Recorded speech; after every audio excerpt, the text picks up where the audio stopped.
Today's guest is Jason KHALIPA. He's a committed husband, father, and author, and the 2008 CrossFit Games champion.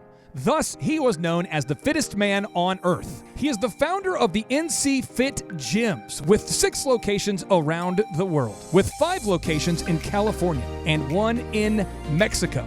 And now he's the best-selling author of As Many Reps as Possible, succeeding in competition, business, and life by making the most out of every single moment. Throughout Jason's life, he's chosen to stay positive as he's fought through endless adversity, including the moment when his daughter Ava was diagnosed with leukemia.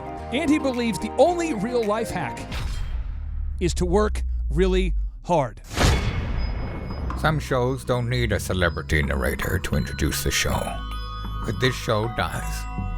2 men, 8 kids, co-created by 2 different women, 13 multi-million-dollar businesses. Ladies and gentlemen, welcome to the Thrivetime Show. Now, 3, 2, 1, here we go! Started from the bottom, now we here. Started from the bottom, and we'll show you how to get here. Started from the bottom, now we here. We started from the bottom, now we here. Started from the bottom, now we here. Started from the bottom. Jason, welcome on to the Thrivetime Show. How are you, sir? I'm doing very well. Thank you so much for having me. Hey, I'm a little bit overwhelmed and a lot honored to have you on today's show because your career is sort of legendary and iconic at this point. I have to ask you this. When you finished first in the 2008 CrossFit Games, did you blow your own mind? Well, I mean, at the time, I didn't really know what it'd turn into. And so, I mean, yeah, I did blow my own mind, actually. Yeah, that's a good way to describe it. Yes, I did. So I'd love for you to break down. I mean, you wrote this book called As Many Reps as Possible, which is kind of a look into your mind, a look into your mindset, a look into your values. And I want to really focus in on this book. And in chapter 1 of your book, you write, a set of tools to set you free. What is the first chapter of this book all about? Well, I mean, the first chapter, so there's a kind of chapter before the first chapter, which would have typically been a preface. Yeah. But in our case, we labeled it as, how it all began. And what that was just a story of when my daughter diagnosed with leukemia, how this tool set that I incorporated in my life for so long allowed us to overcome that challenge. And then the first chapter is a tool set that allows you to kind of reach your full potential, which is the AMRAP mentality, which is about identifying your why, knowing what you want to focus on, focusing on what's in your control, working really hard at that particular focus, switch gears throughout your day, and then reevaluate when life kind of throws you a curveball is the tool set that we use. Now, was it an actual system that you'd written down and broken down on paper, the AMRAP philosophy and principle, or is that something that you worked on over time? I want to kind of know, because my son was born blind in 2007, which is why I relate, I believe, so much to your story. And nothing's worse than having your child going through something and feeling helpless as a parent. Did you already have your philosophy distilled at that point, or how did you come about this philosophy? Yeah, I mean, obviously, I don't know, with your son being blind, I'm sure that came with a ton of, in the beginning, I'm sure it really shook you, and it was, you had to learn how to adapt and overcome. And now I'm sure there's been a lot of potential positives that have occurred through this adversity and having to overcome it. And the same thing kind of happened with us, where at first it was a huge shock, but now as we've kind of transitioned through, we've realized a lot of good has came out of it with relationships, with different types of things. But, at first when we were developing this mindset, it was more like, how am I going to compete at the CrossFit Games and win? How am I going to build a big business? And then how am I going to be a good husband and father? And so when I was debating that in my head, that's when I started creating this tool set, because I never was more productive in my workouts than when I was AMRAPing them. Once I started introducing a clock to my workouts, my results exponentially increased. That same thing I wanted to impact the rest of my life. And again, AMRAP, for anybody out there taking notes, stands for As Many Reps as Possible. Am I getting that correct? That's right. Yeah, it's an acronym for, as many reps as possible. So the way to think about it is, you have 10 minutes if I just said, hey, do me a favor and just do 10 push-ups, 10 sit-ups, 10 squats, casually, you might be able to get an okay workout. But if I said, hey, do 10 push-ups, 10 squats, etc., and I want you to do as many reps as possible in 10 minutes, go. You'd get you'd get a much better stimulus from that. I want to get into your head before winning the 2008 CrossFit Games. When did you decide to take this seriously and to say, you know what, I might have a shot at winning this, or this is something I want to do? Was that 2006, 2007? I mean, when did that light bulb? I mean, I was in love with training and competing, and that was a good thing for me. But after that year winning was really when I started to focus on it. It actually, I was surprised I won, and the competition was a lot different in 2008 than it was, when I finished up in 2015. And, it wasn't something I set out to win. I set out to just kind of see where I stacked up against my competitors, and winning was just this huge kind of byproduct of that. So when you're competing in the CrossFit Games, because you retired from the CrossFit Games or competing in 2015, am I correct on that? Yeah, so I competed 7 times as an individual and then once as a team in 2015. So when you were competing, and let's say, what's the most difficult contest, the most difficult exercise, the most difficult part of the CrossFit Games in your mind? Is there a particular aspect of it you say that part is the worst? Well, it's anything you're not prepared for. Right? That's the worst. So, going into these CrossFit Games, you never know what you're going to get yourself into at all. And so the secret is, how prepared can you be? And if you go in there and you're not prepared for a long event or a swim event or whatever that may be, that's when they're the worst events, is when you're not going in there with the confidence from all your training to go out there and know that you're going to perform well. Can you, let us kind of into your brain. Here we go. We're going into your brain. Let's picture 2008, maybe 2009, and you're going in and you're going, okay, this was, what was the event where you were competing and you thought, oh, wow, this is harder than I thought it would be? Well, I mean, fast forward to like 2011, yeah. We had a Camp Pendleton military base. We had a triathlon, and that was much harder than I anticipated because I wasn't prepared. I wasn't ready for a long swim, bike, and run, and because of that, it was detrimental. I mean, it broke me, and after that year, I told myself I would never let that happen again. What do you say to yourself when you're going through something mentally? What's the self-talk look like with this AMRAP philosophy in your mind when you're going through a grueling, maybe you're doing pull-ups or you're doing some activity and you're going, I just am out of gas. What do you say to yourself? How do you just let us into the self-talk? What are you saying to yourself? Well, I mean, I'm trying to utilize positive self-talk. And so what I'm thinking about is if I have, an athlete at our gym and I'm coaching them, what kind of things am I going to tell them? Well, I'm surely not going to tell them that they can't breathe. I'm not going to tell them that your legs hurt.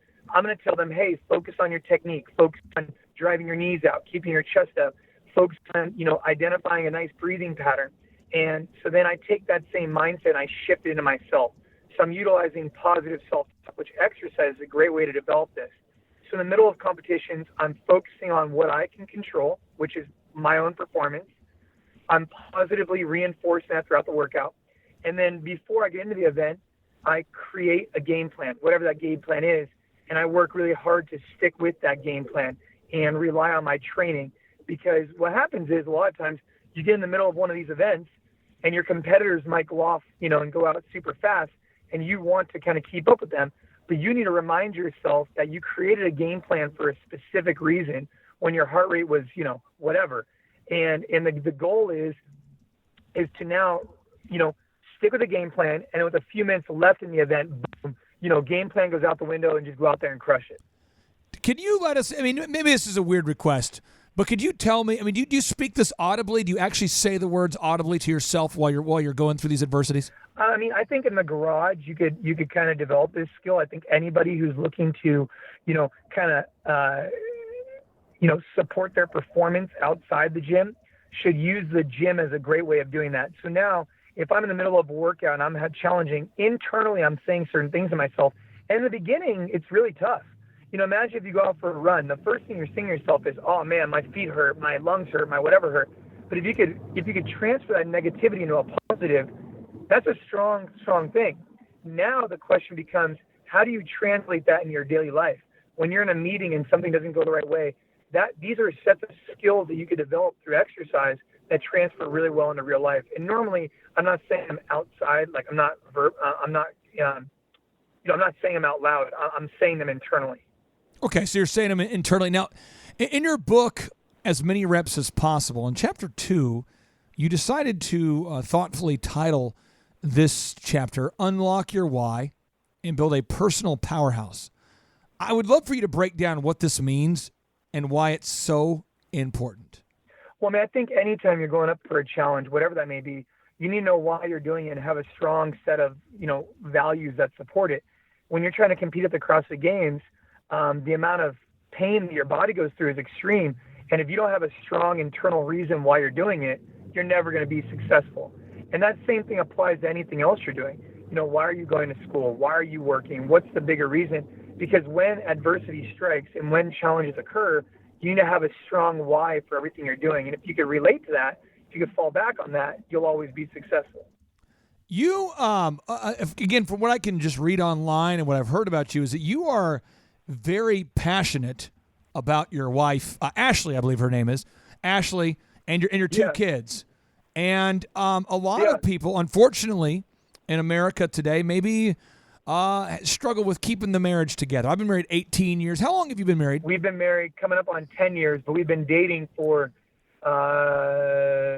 we started dating when we were 15, so I'm 33 now, so whatever that is, 18 years. Okay, I got 5 years of age on you there, so I'm 38 here, so a little bit older than you, but you've been married 10 years, been dating your high school sweetheart. What you're doing as far as your love for your wife, you always speak very favorably about her on every interview you've ever done. Whenever you're talking about your wife, it's not a negative, passive aggressive. It's a very powerfully, purposeful, powerful, passionate, you love her, and it's very evident in what you say about her.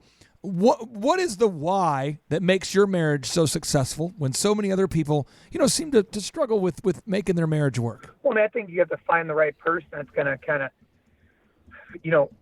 create something inside you that you want to be the best version of yourself for them, right? And so for us, I feel like I got really lucky at a young age finding somebody that, made me be about something, made me kind of be a man about it. And, has been there supporting me, and I've been supporting her, and we've been trying to lift each other up since we were 15. So I think my why was that I found someone excellent who made me better, and I want to keep her.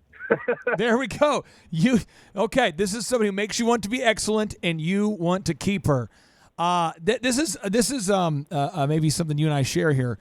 My wife is, people always say, your wife looks just like Joanna Gaines, and I go, thank you. They go, you look just like Jabba the Hutt, or you know what I mean? You look just like Yoda.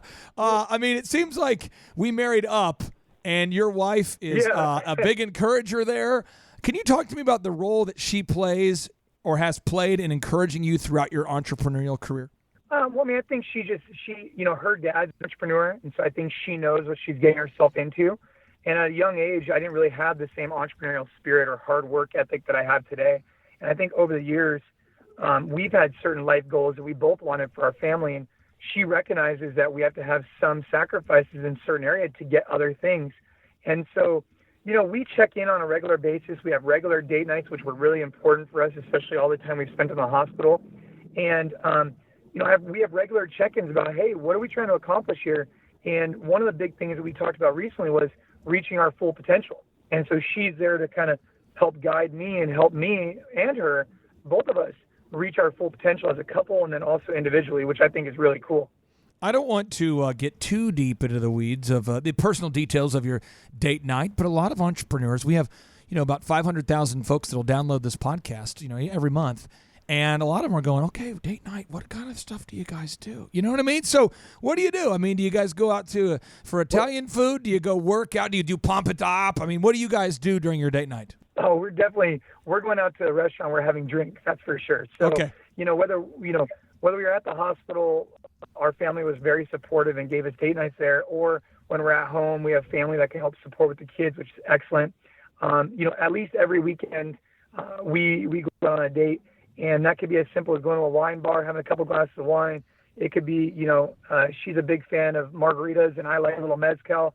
And it's just, finding that balance in our relationship where we go out and we when we first had kids, one of the things we told each other is that we wanted to have our relationship number one, and our children are our top priority. But if our relationship wasn't strong and if we didn't do the best we could to make sure that we are communicating well, then we wouldn't have a good relationship for our children. And so we make sure that, we're regularly communicating on an adult level every single weekend like that. That's critical for us over a couple of cocktails. Now you, it's interesting. We talk about it on the show all the time. You want to have a great family, great faith relationship, great fitness relationship. It's the F6 life: faith, family, fitness, finances, friendship, fun. You seem like you guys, nobody's balanced, but I mean, you guys seem like you're really intentional about becoming as balanced as you could possibly be. Do you have certain books that have inspired your philosophy or mindset throughout the years? I've just had a lot of mentors. I've met with a lot of people, and I've learned a lot from them. People who are, 10, 15 years older than me, and you start learning from some of their mistakes and some of their pitfalls.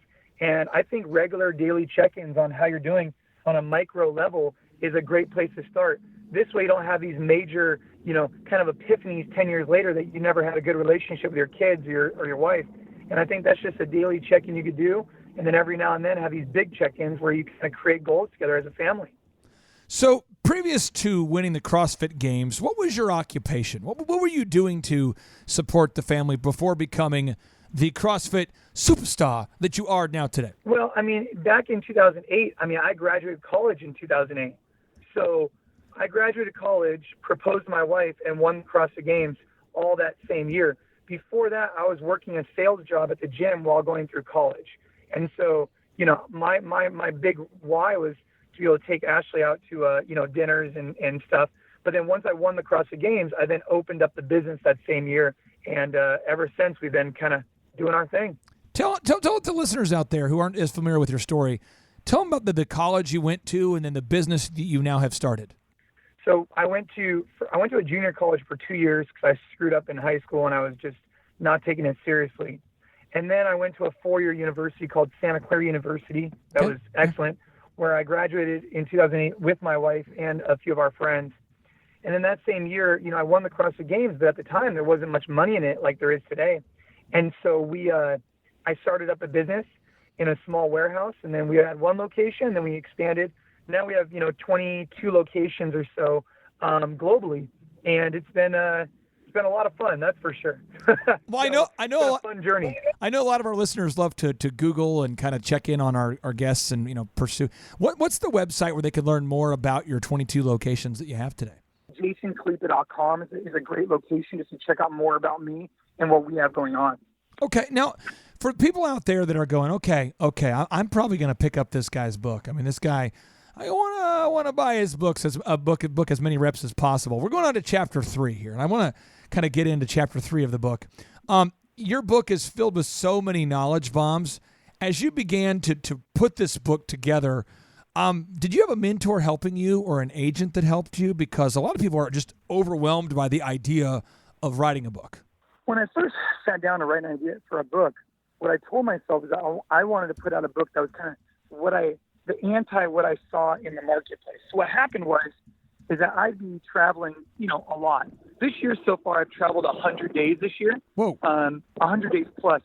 And before I wrote this book in 2015, I was traveling more than that. And I was opening locations throughout Asia and all over the place. And I'd be at the airports. I'd look for, motivation. I'd look for inspiration. And I'd pick up these books. And the books just didn't align with what I thought. Most of the time they were talking about hacks and, work less, get paid more. And I started saying to myself, whatever happens, roll up your sleeves and get to work.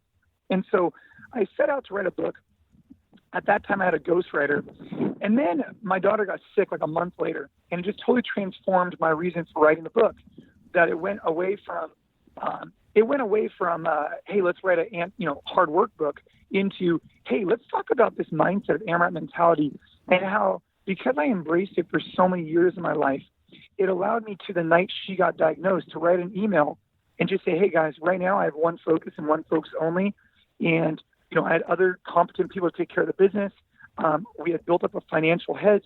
My fitness was on point. My relationships were on point because we had developed as many reps as possible mindset. And so that's what I wanted to write. And so I basically scratched the ghostwriter, rewrote the whole thing myself, and then had some help with editing.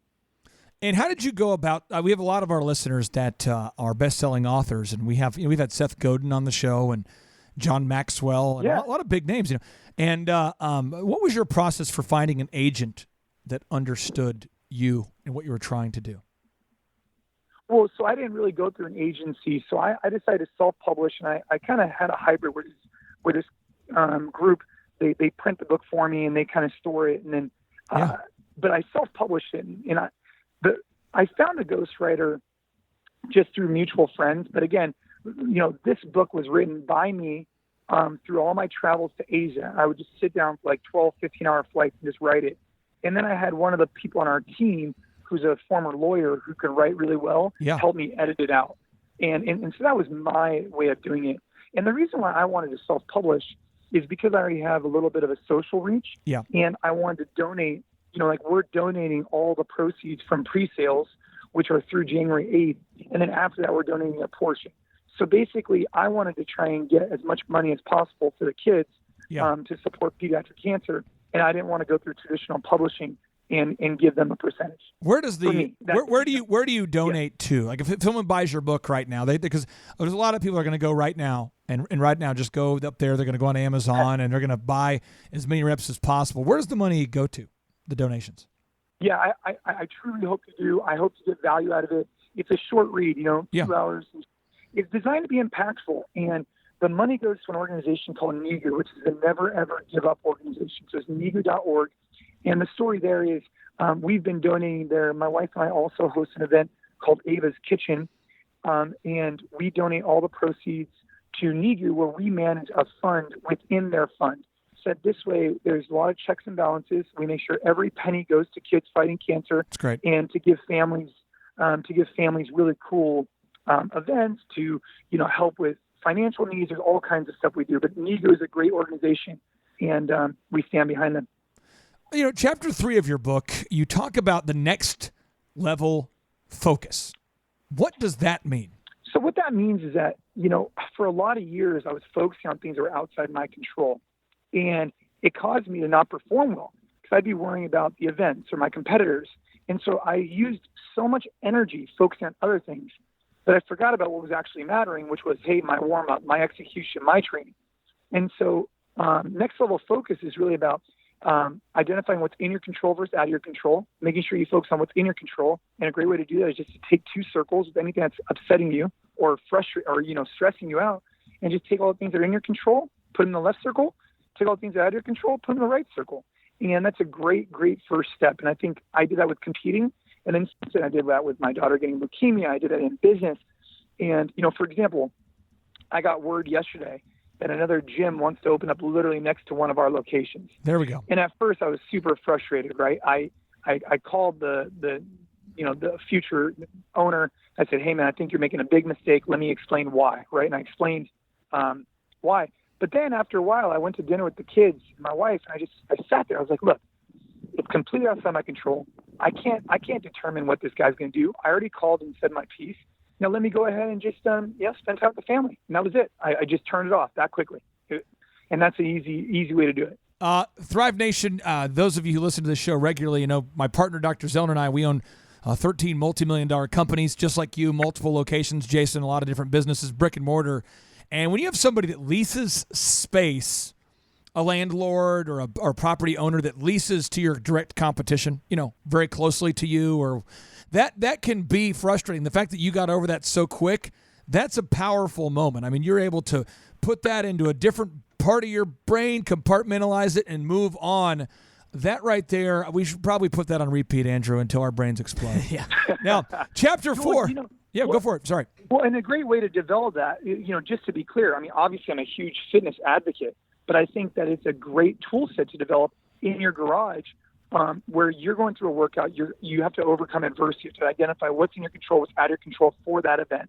And just, you can learn it through working out so easily, and it translates so well. It doesn't happen overnight, but it's it's all about consistency there. Is understanding when something's really frustrating you. What can you do about it? If nothing, then move on. That's it. Nothing else to say. Now, I know you have a hot date night planned tonight here, so I have 3 final questions for you. 3 final questions Yeah, in, no our, in, our, problem. in our speed round here.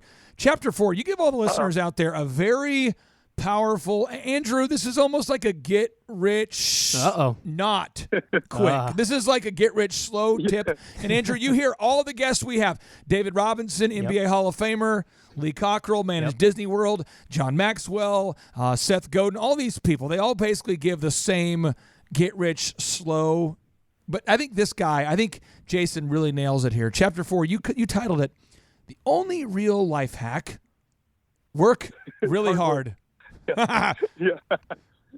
Well, it's the truth. I think everybody's especially with social media these days, they go on there and they want instant gratification, right? They want to show up in the Bahamas, with driving, being in a yacht overnight. And it just doesn't happen that way. People don't put up their struggles. People don't put up all the adversity that overcome, and people don't put up the decades of hard work. And I think what's really important for people to remember is that I started in the fitness industry at the age of 15, working the front desk, and then I got into sales. And now at 33, I have all these years under my belt where I've been learning from mentors. I've been focused on one thing, which is the fitness space. And I haven't been going from one area to the next. I've been really diligent on this particular, I know a lot about fitness. I don't know much about, the restaurant business, for example. Right. And so I think it's really important that people, before they get into a business, they just remind themselves like, hey, have I earned the confidence? Have I earned the right to open this? What is my competitive advantage? Have I put in the work? And if they have, well, then I could think they're going to be a lot more successful. But if you just want to tell yourself you want to open it, but you can't really back it up with years of dedication and hard work, I think you're setting yourself up for a more challenging situation. And so to summarize, whether you want to win a professional sport or you want to win a business, I think that it takes years and years and years of this slow, consistent effort. True. I think it's critical. All right, 2 final questions for you here. One, Andrew, I did some Googling. We did some Googling. Yeah, we did. The team, just so you know, Jason, we've got about 50 people that work at the Thrivetime show. And then in all the companies, there's hundreds of people. I think the Christmas party, there's probably 400 people at the party. Yeah. A lot of people there. And we did some Googling, and we're going, wow, this guy seems to be in shape. So I want to ask you, on a daily basis, what does your diet look like today? Yeah, so I try and eat real food, right? I think that's the first key, is that take out, soda. I think that's a very easy thing to do. Avoid these excessive amounts of sugar. Try and just eat real food throughout each of your meals. Yep. And start there. But I think the key is consistency. And so it means eating real food, and look, if you show up at a party and someone wants to eat a piece of cake and it's your kid's birthday, go ahead and eat some cake. Don't be so crazy about it. But it's that consistency piece of eating well and exercising hard for at least, these 30 minutes to an hour a day, getting into the gym, surrounding yourself with like-minded people who want to push themselves, and let's get after it. And I think that mindset of just every day, eat real food, work out hard at least once a day, make sure you're moving and hydrating. And I think you're setting yourself up for success because, look, I don't want to be fit for the next month. I want to be fit for the rest of my life. And so for me, it's this distant horizon. Just like, creating a really big business takes time, fitness takes a while. But then once you get there, it's just this constant goal to maintain and continue to develop. And so for me, it combines 2 things. Consistent workouts every day where I push myself mentally and physically, and then eating real food. And I want to make sure that I tried to watch as many videos as I could that you've talked to, done interviews. You've done countless interviews. If the listeners out there will avoid sweets, right? Just avoid eating, sugary beverages. Don't drink your calories, right? Just don't drink sugar. Don't eat sugar. Just don't, right? Sugar, sort of avoid that. Yeah. 100%. I think, not only is it going to, absorb in your bloodstream really, really quick and, spike your blood sugar levels, but I just think it's just a waste, spend it on something else. Avoid soda is just a really easy thing to do. Got it. Switch over to sparkling water. It's a great next step, right? It gets you the carbonation and it removes a lot of the sugar. Final question for you. Final 90 seconds. I know you got to go on that hot date, so here we go. How do you spend the first 4 hours of your typical day? That's a great question. So I get asked a lot about my evening routine and my morning routine. My evening routine, I don't really have one because I fall asleep so quickly. It takes me less than 2 minutes to fall asleep, so I don't really need to worry about that. I know some people need to wind down. For me, it doesn't happen that way. But my morning routine, something I've been playing with, is every morning I work out. So I go in my garage, I get on my I do some form of cardio. What time? 20, 30 minutes, just kind of. This is around 6. So I go to bed every night between 10 and 11 at the latest. And I wake up every day around anywhere between 5:30 and 6:30 is traditionally where I'm at. And I'll go in the garage, I'll hit some cardio, and I've been playing around with cold plunging, and I'm going to play around with the sauna. So right now what I'm doing is I go in the garage, I just turn on the clock, I don't think, I just start moving. And in the beginning I feel like, not good. But then after a few minutes I start moving a little bit. And I think for any CEO, any entrepreneur out there, just get a spin bike, throw it in your living room. Don't check your phone. Just get on it, start moving, get in 15, 20, 30 minutes of hard effort, and then go on and go do the rest of your gig. And if you want to start doing cold plunge, right now I'm in California, so it's not too cold, but it's still cold, and we don't heat our pool. So something I've been working on is getting in there for 20 to 30 deep breaths until I can control my heart rate again and my breathing. And it just kind of shocks my system, gets me going for the rest of the day. That's what I've been playing with right now. Where in California do you live? Southern California or? Northern California, like the San Jose Bay Area. Oh boy, you do have a cold pool. Yes, I mean it's kind of cold. I mean, right now I'm in Scottsdale, Arizona. Actually, I road trip down here with my son. He's 4.5, and that was kind of cool. And now we met my wife and daughter, and now we're road tripping back up. It's gonna be fun. Well, I'll tell you what, I'm going to let you and your wife and your son get back to that great family event. I cannot tell you how much we appreciate you for taking time out of your busy schedule to share your insights and your words of wisdom with the Thrive Nation. And Thrive Nation, I'm not going to go out there and, say you are a horrible person if you don't buy Jason's new book. I wouldn't say if you don't buy as many reps as possible, Andrew, you're a bad person. No. Some would suggest I should say that, but I would not allow that. I would just say, why don't you buy the book? Come on. Just don't go to Starbucks twice. Buy the book. He's donating a lot of the proceeds to a great cause. Jason, thank you so much for being on the show today. Yeah, I really, really appreciate you having me on. If anybody wants to stay up to date on what I have going on, JasonKhalipa.com and Jason Khalipa on Instagram is probably going to be the best spot. And, feel free to DM me if you have any questions. I would really, really, really appreciate your support on the book, and I hope you can get, an impact from it. Have a blessed night, my friend. We will talk to you soon. All right. Thank you so much. Take care. Andrew, have you ever competed in CrossFit? Have not actually competed. You ever thought of competing in CrossFit? No. In CrossFit? Never have I ever. I'm afraid of the word CrossFit. Yeah. That guy's a scary dude. Check him out online. His name is Jason Khalipa. We'll put a link to all of his information on today's show notes. And I want to encourage everybody because at the time of this recording, we're in the new year now. We're in the new year. And so many people think it's not possible to achieve success. They say, I want to achieve success, but it's not possible for me because whatever. Yep. A lot of people have told me recently, I can't achieve success because I'm overeducated. There you go. I have an MBA. That's a good excuse. She has an MBA. We all have MBAs. They're passing out MBAs. We have too much education, too much debt. Well, we have a listener out there by the name of Rachel, and her husband's, his name is Tyler. So it's Rachel and Tyler, and they're based in New Orleans. Yep. And they reached out to us about 3 years ago, and they had a company called Delricht Clinical Research. Great company. Now, some people might say you have to have revenue to have a company, but no, they had a pre-revenue company, we'll call it. It's a pre-revenue company. A lot of expenses on the spreadsheet, a lot of on the balance sheet, a lot of expenses, not a lot of income.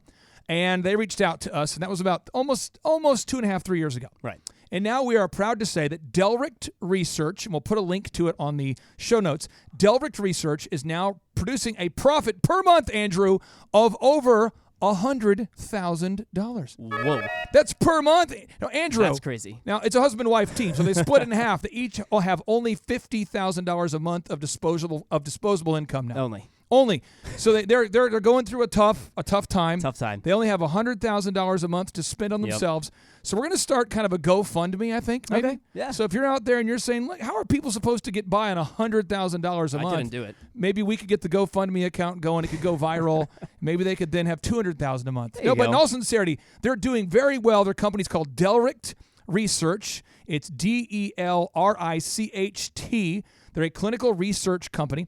Essentially, if a pharmaceutical company wants to put a new drug onto the marketplace, Andrew, are you aware they have to actually test it on humans first? Yes, I am. They do. And so you have to test it on thousands of people who are willing to try these clinical trials. Yep.